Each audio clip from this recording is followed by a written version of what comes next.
हजुरहरूलाई भिडियो कस्तो लाग्यो मन पर्यो भने एक लाइक गरिदिनु होला।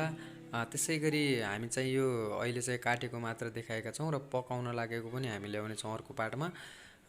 यदि भिडियोहरू मिस गर्न चाहनुहुन्न, हेरिरहनु चाहनुहुन्छ भने च्यानललाई चाहिँ सब्सक्राइब गरिदिनु होला भन्न चाहन्छु।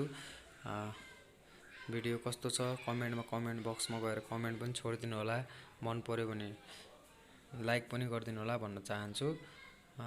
सब्सक्राइब चाहिँ गरिदिनु होला प्लिज है। Thank you so much watching for my video.